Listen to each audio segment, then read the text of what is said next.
कायद्याच्या समितीवरती तुम्हाला नेमलेले आहे, काय नेमकं या समितीचं नाम असतं, काय करतो? सर्वप्रथम आदरणीय लोकसभा अध्यक्ष श्री ओम बिर्लाजींचे मी आभार मानतो की त्यांनी या समितीत काम करायची आणि अध्यक्ष म्हणून काम करायची संधी मला दिलेली आहे.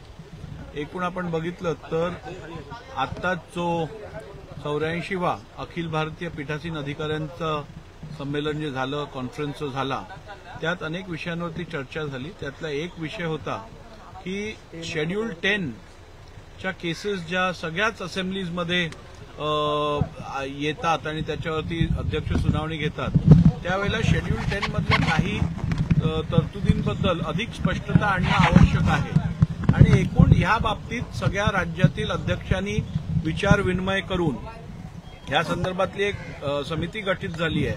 त्या समितीने या सगळ्या विषयाचा अभ्यास व्यवस्थित करून यावरती कसा सुधार करता येईल अथवा शेड्यूल 10 मध्ये अजून स्पष्टता कशी आणता येईल या संदर्भात विचार करण्यासाठी आणि एक अहवाल तयार करण्यासाठी समिती स्थापन केली गेली आहे आणि या समितीच्या शिफारशीनुसार शासनाकडे त्या संदर्भातलं रेकमेंडेशन केलं जाईल आणि शासन त्याच्यावरती योग्य ती कारवाई करायची अपेक्षा ठेवतो. उद्धव ठाकरेंनी अशी प्रतिक्रिया दिली की लोकशाही संपवण्याचा हा घाट घातला जातो का, ज्यांनी 10 शेड्यूल कुठेही नियमात पालन केलं नाही मागच्या सुनावणीच्या दरम्यान किंवा मागचा जो निकाल दिला त्या दरम्यान, लोकशाहीची हत्या करण्याचा हा प्रकार आहे. तुमची जी निवड झाली त्यावर प्रतिक्रिया दिली उद्धव ठाकरे. उद्धव ठाकरेंचं माझ्यावरचं प्रेम जगजाहीर आहे, त्यामुळे याच्यावरती काही मी विशेष बोलू इच्छित नाही. त्यांनी दिलेल्या शुभेच्छांबद्दल मी त्यांचे आभार मानतो.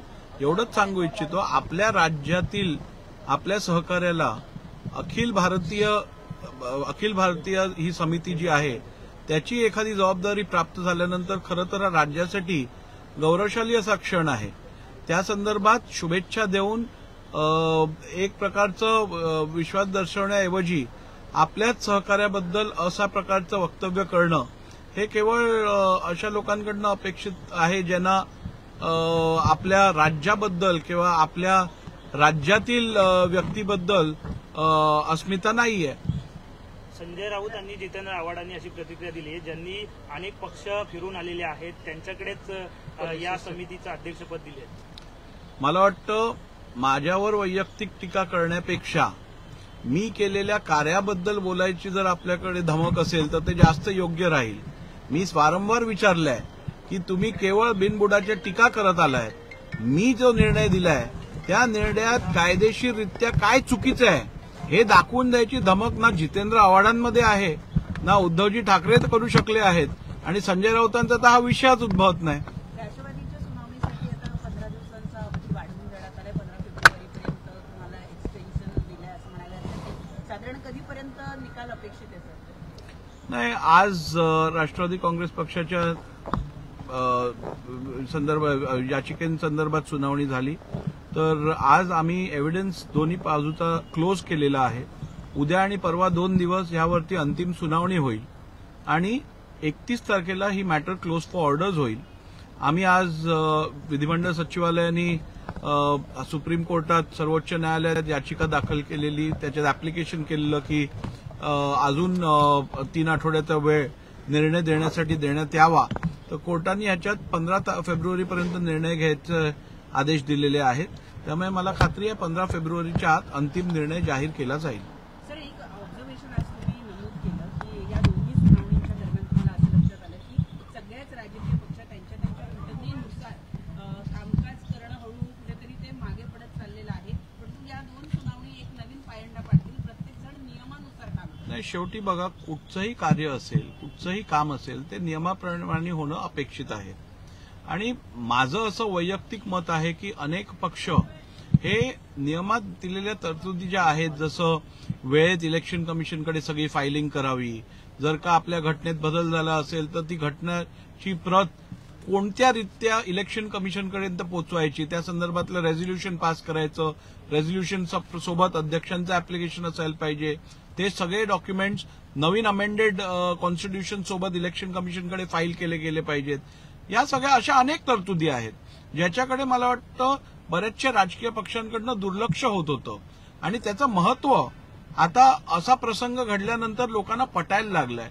त्यामुळे एखादं राजकीय पक्ष किंवा संघटना आपण चालवत असताना या संदर्भातल्या ज्या कायदेशीर तरतुदी आहेत याची अंमलबजावणी होणं अत्यंत आवश्यक आहे आणि ते सिरियसली घेणं आवश्यक आहे. आणि मला वाटतं यातून निश्चितपणे ह्या पुढच्या काळात आपल्याला तशी कारवाई राजकीय पक्षांकडनं होताना दिसेल अशी अपेक्षा करतो. राष्ट्रीय स्तर पर जो समिति गठित की गई है, आपकी नियुक्ति पर सवाल उठाते हुए उद्धव ठाकरे ने कहा है कि ये लोकतंत्र की हत्या है. देखिए, उद्धव जी का मेरे ऊपर जो विशेष प्रेम है वो तो सभी को मालूम है, इसलिए इस बारे में मुझे कुछ विशेष बोलना नहीं है. लेकिन इतना ही कहना है कि अपने राज्य के अपने सहकारी को जब पूरे भारत के असेंबलीज में से आपके अध्यक्ष को जब ऐसा उनकी नियुक्ति होती है तो यही अपेक्षित है कि ये राज्य के लिए एक गौरवशाली क्षण है. इसका स्वागत करके हमें इसके बारे में अभिनंदन करना चाहिए. लेकिन उद्धव जी ने शायद उनको राज्य की अस्मिता और राज्य के बांधव के बारे में उनका प्रेम ये व्यक्त करने का अलग अंदाज है उनका. लेकिन मैं उन्होंने दिए हुए शुभेच्छाओं का स्वागत करता हूं और उन्हें धन्यवाद कहता हूं.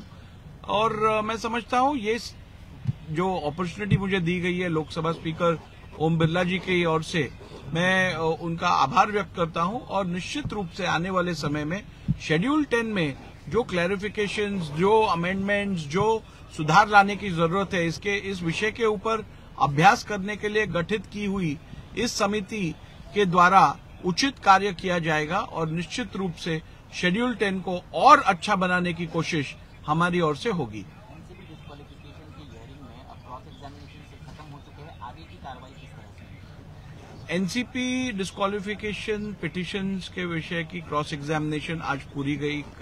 एविडेंस पूरा कंप्लीट किया गया है. उसमें evidence in chief, cross examination, दोनों साइड के दोनों प्रोसीडिंग्स कंप्लीट किए गए हैं. कल और परसों इसके ऊपर अंतिम सुनवाई होगी और 31 जनवरी 2024 को ये मैटर क्लोज फॉर ऑर्डर्स किया जाएगा. आज सुप्रीम कोर्ट में जो सुनवाई हुई उसमें सुप्रीम कोर्ट ने ऑर्डर प्रोनाउंस करने के लिए 15 फरवरी तक का वक्त दिया है. और मैं आपको आश्वासित कर सकता हूं कि 15 जनवरी तक इस विषय का अंतिम जो ऑर्डर है, निकाल जो है, वो जाहिर किया जाएगा.